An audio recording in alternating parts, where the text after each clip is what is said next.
सुनील बिष्ट जी ये पूछ रहे हैं कि इनके पास पीएनबी बैंक के 400 शेयर हैं, 105 रुपये के प्राइस पे लिए हैं। अब ये इसको होल्ड करें या फिर सेल कर दें, और इसकी जगह पर कौन से बैंक में ये इन्वेस्ट कर सकते हैं सर लॉन्ग टर्म के लिए? ये पीएनबी रखे। देखिए अभी एक मोमेंटम बना है बैंकिंग स्टॉक्स में और स्पेसिफिकली पीएसयू स्टॉक्स में। हमने पिछले हफ्ते एसबीआई पे डिस्कस करा था। एसबीआई हमें लगता है कि यहाँ से आने वाली बुल मार्केट आती है 25,250 के ऊपर मार्केट तो खैर निकल सकता है। पर पीएसयू बैंक्स में मेरे ख्याल से अच्छा एक ट्रैक्शन बना है। इनफैक्ट अगर निवेशक यहाँ पर चाहे तो पीएनबी बैंक मुझे लगता है कि अभी भी अट्रैक्टिव लेवल पर है। 116 से 115 का एक माइनर रेजिस्टेंस है। एक बार ये टूटता है 135, ऑलमोस्ट एक 10% की तेजी तो दिख सकती है। और 135 के बाद 143 शॉर्ट टू मिड टर्म में पीएसयू बैंक्स अच्छे हैं। आपके पास ऑलरेडी है पीएसयू पंजाब नेशनल बैंक, तो होल्ड करें और इसमें तेजी आने वाले समय में हमको देखने को मिल सकती ओके, तो सुनील जी होल्ड करने की यहाँ पर पीएनबी बैंक में आपको सलाह दी गई है। आने वाले टाइम में इसमें आपको तेज़ी भी देखने को मिलने वाली है। अगला सवाल सर प्राइम मेंबर का ये मनी नाइन के साईं प्रवीण जी ये पूछ रहे हैं कि HCL टेक इनके पास 1401 रुपये के भाव पर है। अब ये होल्ड करें या इसमें निकल जाएं इससे सर? है। 1401 से है मेरे ख्याल से काफी अच्छी है, इनके पोजीशन भी है। स्टॉक में एक शॉर्ट टर्म बॉटम बन रहा है। जैसे मैंने बताया आईटी स्टॉक्स में अभी नंबर्स आएंगे। टीसीएस अपने नंबर्स पुश करेगा, इन्फोसिस आएगा, अर्निंग्स गाइडेंस आएंगी, कितना ग्रोथ एक्सपेक्ट कर रही है। तो बिल वेदर कंपनी जो होती है लार्ज कैप, यूजुअली उनसे मिड कैप और स्मॉल कैप अच्छा परफॉर्म करती है इन द लॉन्ग रन। की खरीदी भी बहुत अच्छे भाव पर है। और मेरे ख्याल से 1400 से 1350 का जोन भी ऐसा है एचसीएल टेक में जहां पर एक हमको बॉटम देखने को मिला है। शॉर्ट टर्म में मैं बता दूं 1610 से 1650 तक की तेजी आ सकती है। एक बार ये स्तर टूटता है तो हम फिर इसको एनालिसिस करेंगे। पर आप बने रहिए पोजीशन में और यहाँ से तेजी देखने को मिल सकती है। ठीक है सर, तो साई प्रवीण जी HCL टेक में शॉर्ट टर्म में 1610 से 1650 रुपये तक के भी लेवल देखने को मिल सकते हैं और इसमें आपको बने रहने की सलाह है। यहाँ से आप प्रॉफिट बुकिंग करने की फ़िलहाल ना सोचें, और भी इसमें तेज़ी आने की एक उम्मीद अभी है। अगले सवाल की तरफ सर हम बढ़ते हैं। तो अगला सवाल है हमारा वोडाफोन आइडिया पर। सर ये पूछ रहे हैं कि वोडाफोन आइडिया के शेयरों में फ़िलहाल क्या करना चाहिए, क्योंकि पिछले अगर कुछ दिन देखें तो वोडाफोन आइडिया में थोड़ी सी यहाँ पर तेज़ी देखने को मिली है, लेकिन जिस तरीके की वोडाफोन आइडिया के अंदर खबरें हैं, जिस तरीके से सुप्रीम कोर्ट में बार बार सुनवाई भी टल रही है, तो उसका सर क्या इम्पैक्ट हो सकता है, और जिनके पास ये स्टॉक्स हैं वो क्या करें सर वोडाफोन आइडिया में? नहीं, मेरे ख्याल से पूरा भारतवर्ष के पास ये स्टॉक है। जी। और पूरा भारतवर्ष नहीं भी बोलूं तो जितने निवेशक हो उनके पास दो स्टॉक काफी कॉमन है और वो हो जाते हैं वोडाफोन आइडिया और यस बैंक। ऑब्वियसली क्योंकि सस्ते हैं। वोडाफोन आइडिया मेरे ख्याल से आज से कुछ महीने पहले मैंने मनी नाइन के माध्यम से कहा था 6 रुपए के आसपास अट्रैक्टिव बन जाता है। और 14 रुपए 11 रुपए पे भी मैंने कहा था कि ये 6 रुपए जा सकता है। ये एक रेंज बनी हुई है। देखिए सिमरन जी, इवेंट होते रहते हैं कंपनी में। कंपनी कोर्ट जाती है, गवर्नमेंट डिनाई करती है, कंपनी फंड के लिए कोशिश करती है। काफी स्ट्रगलिंग स्टॉक है और ये न्यूज में बने रहेगा। आने वाले समय में ये रेंज जारी रहेगी। अगर आपके पास ऊपर 14 के स्तर पर है तो आप कुछ मत करिए, बस धैर्य रखिए और इसको देखना। और नीचे स्तर पर आपने है तो बहुत बढ़िया है। मेरे ख्याल से वोडाफोन आइडिया में जो मोमेंटम करंट बना है 9.90 के आसपास थोड़ा सा रुक सकता है। अगर बार वोडाफोन आइडिया ये तोड़ता है तो वापस से हमको स्टॉक में 13 से 14 रुपए के लेवल देखने को मिल सकते हैं। तो वहां पर जो नीचे से एंटर हुए हैं बुक कर सकते हैं। वहां पर जाकर हम वापस से स्टॉक को एनालाइज करेंगे। करंट लेवल्स पे मेरे ख्याल से इसमें तेजी बनी रहेगी पर 10 रुपए के भाव। तो 13 से 14 रुपये का सर जो आपने लेवल बताया, इसमें मुझे लगता है कि जिस जिस तरीके की खबरें हैं इसमें तो काफ़ी टाइम लग सकता है, या आपका क्या नज़रिया है सर इसमें? बिल्कुल बिल्कुल। देखिए ये स्टॉक 2020 से यही रेंज में है। जी। 5 साल तो हो गए। 5 साल में मार्केट में बहुत सारे स्टॉक 10 रुपए से 100 और 100 से 1000 भी हो चुके हैं, जी। राइट। पर ये स्टॉक ऐसा ही रहा है, ये रेंज रही है स्टॉक की। और जो कंपनी इतनी स्ट्रगल कर रही है, जिस कंपनी की बैलेंस शीट इतनी स्ट्रगल कर रही है, वो यूजुअली रेंज में ही रहेगा जब तक कि कोई बड़ा निवेशक इसमें हाथ नहीं डालता, कंपनी को फंडिंग नहीं मिल जाती, कंपनी एक्सपांड नहीं करती, या कंपनी को कोर्ट से थोड़ी राहत मिल जाती तक ये रेंज में ही रहेगा। तो यहाँ पर धैर्य एक बहुत इंपॉर्टेंट एस्पेक्ट हो जाता है। मैंने कहा ना जितने निवेशक है उनमें से आधे से ज्यादा निवेशकों के पास वोडाफोन आइडिया और यस बैंक है, तो वो धैर्य ऑलरेडी उनको पता है क्या होता है, कितने महीने होल्ड करना है। मेरे ख्याल से आने वाले 1 से 1.5 साल में ये स्टॉक वापस से 13 से 14 रुपए जा सकता तो सर कहा जा सकता है कि इसमें सब्र का फल मीठा हो सकता है, अगर जिनके पास ये स्टॉक्स हैं तो थोड़ा और इसमें इंतजार कर लें, क्योंकि 2020 से जैसा कि आपने बताया कि इसी लेवल के आसपास ये स्टॉक काम करता हुआ नजर आ रहा है। अगले सवाल की तरफ से बढ़ते है। हैं डेफिनेटली। विराज जी। अगला सवाल सर विराज जी का है, ये पूछ रहे हैं कि ward wizard innovation and mobility में आगे क्या करना चाहिए, क्या अभी एवरेज किया जा सकता है, क्योंकि इनकी जो बाइंग है सर वो 44 रुपीज़ के आसपास की है, 1000 शेयर हैं इनके पास। 1,000 शेयर है और इनकी 44 की खरीदी है, बहुत ऊपर की खरीदी है। स्टॉक अंडर परफॉर्मर रहा है, नीचे स्तर ही देखे हैं जब से स्टॉक मतलब जनवरी 2024 से स्टॉक ने और कुछ नहीं करा है, निचले स्तर ही दिखा है कि बहुत ऊपर की खरीदी है, पहली बात। दूसरी बात, इतना लंबा आपने होल्ड करा है तो आपने दूसरी अपॉर्चुनिटी छोड़ी है मार्केट में। मेरे ख्याल से एक बात निवेशकों को ये ध्यान रखना चाहिए कि कंपनी थोड़ी सी साउंड होनी चाहिए फंडामेंटली, टेक्निकली भी उसका स्टॉक जो है 200 दिन के मूविंग एवरेज के ऊपर रहता है, तो ये थोड़ी सी चीजें संभावना बढ़ा देती है आपके स्टॉक को लॉन्ग टर्म में। पर यहाँ पर ये स्टॉक अंडर परफॉर्म करा है, 12 रुपए आ रहा है मेरे ख्याल से स्टॉक में, और नीचे स्तर 7 से 8 रुपए जो 2020-21 में हमने देखे थे, वो देख सकते हैं। तो इसमें से डेफिनेटली आपको मैं सलाह दूंगा एग्जिट कर दीजिए। दूसरे स्टॉक्स हमने सजेस्ट करे, पीएनबी बैंक सजेस्ट करा, ऐसे स्टॉक्स में आप निवेश करेंगे तो ज्यादा अच्छा रहेगा। ओके, तो विराज जी वार्ड विजार्ड से आपको एग्जिट करने की सलाह है और इसमें जल्द ही 7 से 8 रुपए के भी लेवल आपको यहाँ पर देखने को मिल सकते हैं। सर एक सवाल इनका सोना बीएलडब्ल्यू पे भी है कि इसमें आपका क्या व्यू है, सोना बीएलडब्ल्यू में क्या करना चाहिए सर?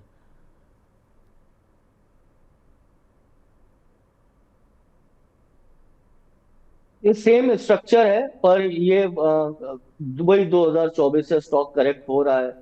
हाँ, ये जरूर है कि 400 रुपए के आसपास स्टॉक में अच्छा एक सपोर्ट है। तो जो इतनी लंबी गिरावट आई है स्टॉक में 750 800 से नीचे 400 के स्तर पे, एक शॉर्ट टर्म बाउंस बनता है, और वो ऑब्वियसली मेरे ख्याल से 400 का स्तर जब तक के स्टॉक सस्टेन करता है, मुझे लगता है कि सोना बीएलडब्ल्यू में 450 460, ये काफी शॉर्ट टर्म व्यू रहेगा। 400 का आप स्टॉप लॉस लगाएं, अगर आपके ऊपर से पोजीशन है, अगर वो टूटता है तो उसमें और गिरावट आ सकती है। कि 400 का सस्टेन कर रहा है, एक 10 से 12% की तेजी देखने को मिल सकती ओके, 10 से 12% तक की तेज़ी, लेकिन कुछ कंडीशंस के साथ। सर एक सवाल मेरा आपसे ये रहेगा कि टाटा मोटर्स डीमर्जर की खबरें हैं, जल्दी डीमर्जर होने वाला है, पैसेंजर और कमर्शियल व्हीकल दोनों के लिए अलग अलग वो होने वाले हैं। इसी के साथ सर एम पर भी ये खबर आज सुबह ही खबर आई कि एम भी इसी जिस तरीके से टाटा मोटर्स विचार विचार कर रहा है कि पैसेंजर व्हीकल्स को अलग किया जाए और कमर्शियल व्हीकल्स को अलग किया जाए, इसी तरीके से एम भी कुछ शायद से स्ट्रेटेजी बना रहा है। तो सर टाटा मोटर्स को क्योंकि डीमर्जर हो रहा है, तो क्या डीमर्जर से पहले अभी इस स्टॉक में एंट्री करने के लिए सही समय रहेगा टाटा मोटर्स में? है। देखिए, टाटा मोटर्स मैं एक बार सलाह, बहुत से निवेशकों का सलाह मतलब क्वेश्चन ये रहता है कि टाटा मोटर्स का परफॉर्म करेगा। यूजुअली मैंने देखा है टाटा मोटर्स अभी डीमर्जर हो रहा है, स्टॉक अच्छा है, अपना कमर्शियल बिजनेस अलग कर रहा है ईवी में। टाटा और महिंद्रा ऑब्वियसली उनके पास मार्केट में अच्छा खासा एक शेयर है, जहां तक इंडियन डोमेस्टिक मार्केट की बात करूं तो स्टॉक देखिए शॉर्ट टर्म में हो सकता है थोड़ा सा वोलेटाइल रहे, अभी भी एक रेंज में है।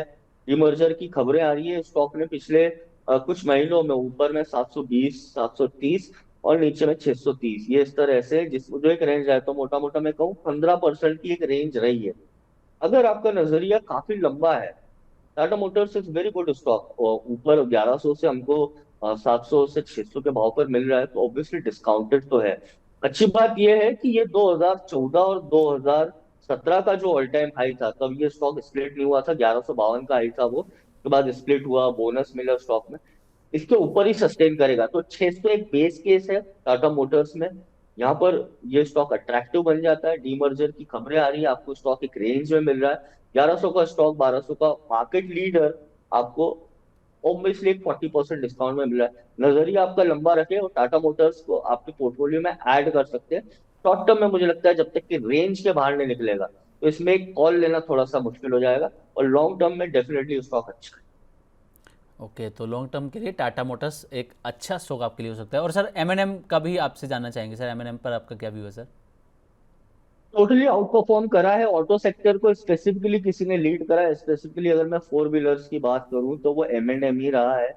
अच्छा खासा एक कंसोलिडेशन स्टॉक ने 2024-2025 में गुजारा है। फ्रेश ब्रेकआउट है, सिमिलर टू व्हाट, मतलब मैं चार्ट के हिसाब से देखूं तो भारतीय एयरटेल जैसा ही चार्ट स्ट्रक्चर है इसका। M&M परफॉर्म करता रहेगा। रिस्क रिवॉर्ड के हिसाब से हाँ फेवरेबल नहीं है, जो कि बहुत उच्चतम स्तर पर है। 3600 से 3500 इसका जो ऑल टाइम हाई था, 3600 के ऊपर का, वहां पर है।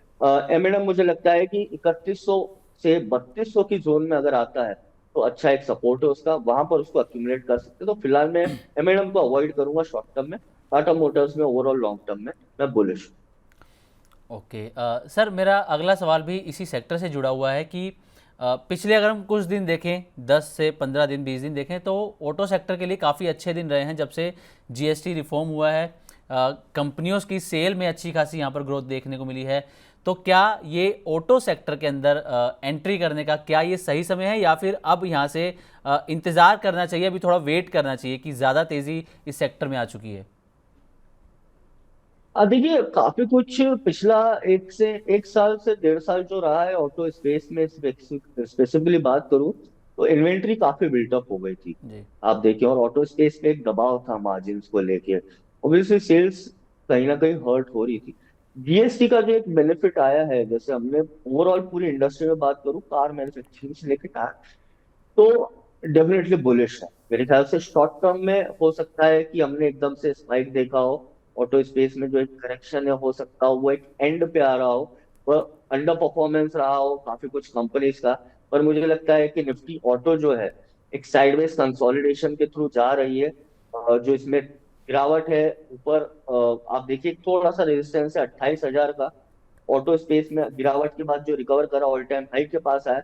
काफी कुछ ये फैक्टर्स है जो एक्सपेक्ट कर रहे हैं कि आगे जाके मार्जिन इंप्रूव होगी। इंटरेस्ट रेट सेंसिटिव स्पेस है ऑटो स्पेस में। हमने जैसे आपको बताया टाटा मोटर्स लॉन्ग टर्म में अच्छा है। दूसरा आपका M&M लीड कर रहा है, नीचे 3200 के आसपास अट्रैक्टिव बन जाता है। मेरे ख्याल से निफ्टी ऑटो अगर प्राइस के हिसाब से 27,500 से 27,600 का स्तर ब्रेक करता है तो मार्केट तो अपने ऑल टाइम हाई से फिलहाल दूर है, पर अगर आप ऑटो स्पेस देखें तो वो अपने ऑल टाइम हाई के काफी पास है। तो एक ये इंडिकेट भी कर रहा है कि आने वाली बुलिश रैली तो सेक्टर हो सकता है लीड करे, और उसके स्टॉक्स हमने डिस्कस भी कर। ओके, तो सर हमारे साथ एक लाइव कॉलर जुड़ चुके हैं, कमल कुमार जी। कमल जी नमस्कार। नमस्कार सर। नमस्कार जी, कैसे हो जी सर? सर बढ़िया, आप बताइए आप कैसे हैं और आप कहाँ से बात कर रहे हैं सर? मैं सर बढ़िया हूँ। मैं लुधियाना से, पंजाब से बात कर रहा हूँ सर।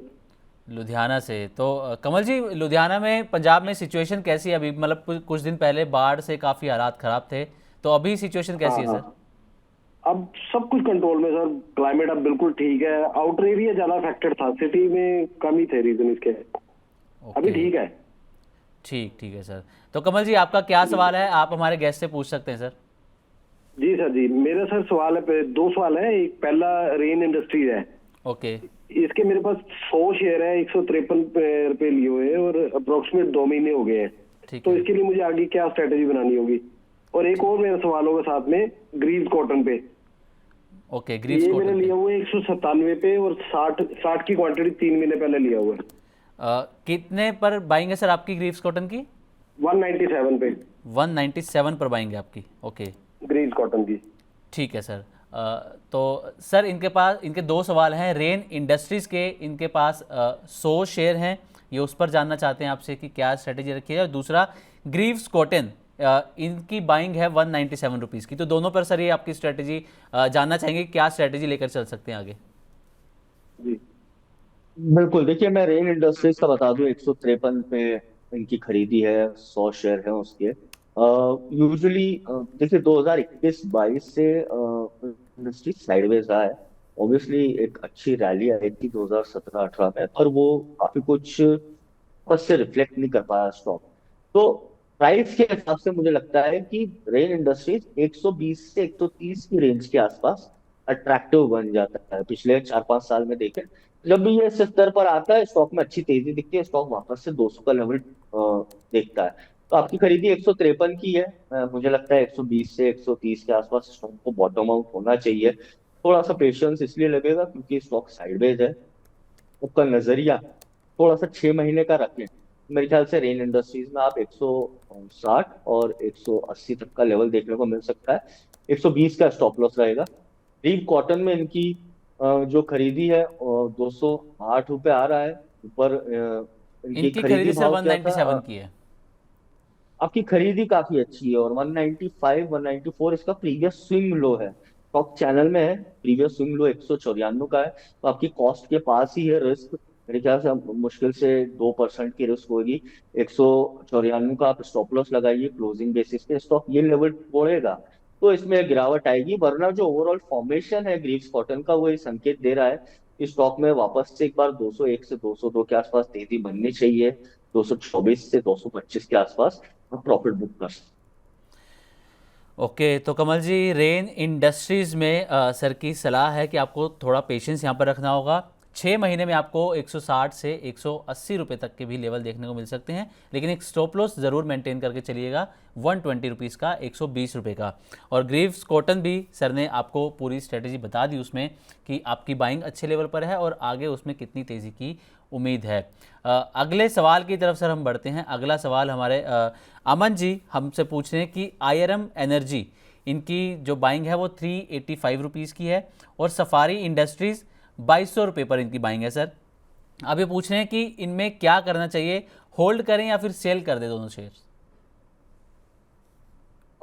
देखिए आईआरएम में होल्ड करने की सलाह लूंगा। मुझे लगता है 2300 2310 के आसपास स्टॉक में एक ब्रेकआउट लेवल है।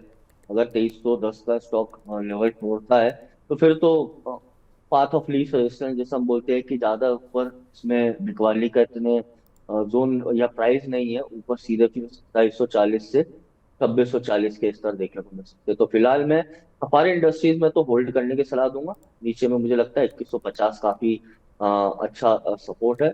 आयरन एनर्जी में मैं प्राइस के हिसाब से बोलूँ तो अभी तेजी आई है। स्टॉक यूजुअली अंडर परफॉर्म करा है। आईपीओ के बाद स्टॉक में अच्छा गेन हुआ था, लिस्टिंग गेन हुआ था, पर वही जब एक बार इसमें करेक्शन शुरू हुआ तो बॉटम आउट तो हुआ है 250 के आसपास।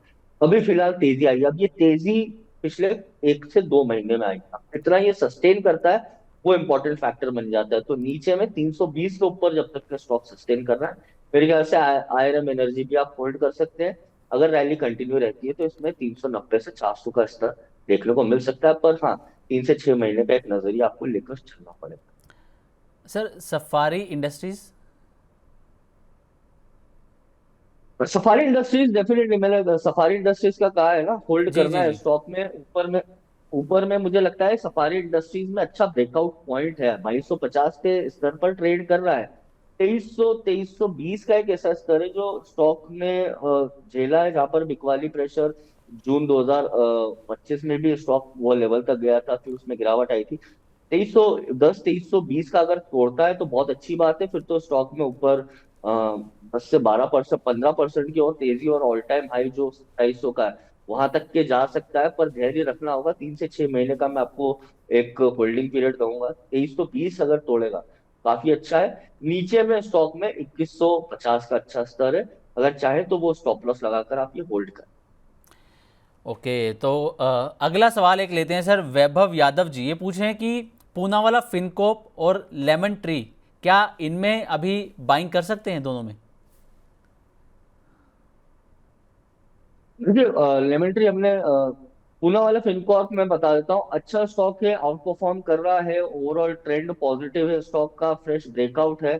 508 510 का स्तर स्टॉक ने आज इसी हफ्ते ब्रेक कर रहा है, तो डेफिनेटली बाय कर सकते हैं। मैं इसमें जोन बता देता हूँ, 480 से 490 का जोन अगर आपको मिलता है स्टॉक में तो पूना वाला फिनकॉर्प शॉर्ट टर्म नहीं लॉन्ग टर्म के लिए बहुत अच्छा है। दूसरा, जहां तक लेमन ट्री की बात करी, लेमन ट्री मेरे ख्याल से और इसमें सेलिंग प्रेशर आएगा। नीचे में मुझे लगता है लेमन ट्री 150 से 158 के स्तर छू सकेगा। तो मेरे ख्याल से आप लेमन ट्री फिलहाल अवॉइड करें। नीचे अगर 150 से 155 के स्तर के आसपास आता है तो अट्रैक्टिव है। पर दोनों में से मैं आपको पूना वाला फिनकॉर्प में निवेश करने की सलाह। ओके, तो सर की सलाह है वैभव जी कि दोनों में से आप पूना वाला फिनकॉप में पैसा लगा सकते हैं, लगाना चाहें तो। लेमन ट्री में 150 तक का लेवल भी आपको देखने को मिल सकता है, और वो लेवल आता है तो वहाँ पर ये स्टॉक जो है अट्रैक्टिव बन सकता है। और पूना वाला फिनकॉप सर ने लॉन्ग टर्म के लिए इसमें आपको बने रहने की सलाह दी है।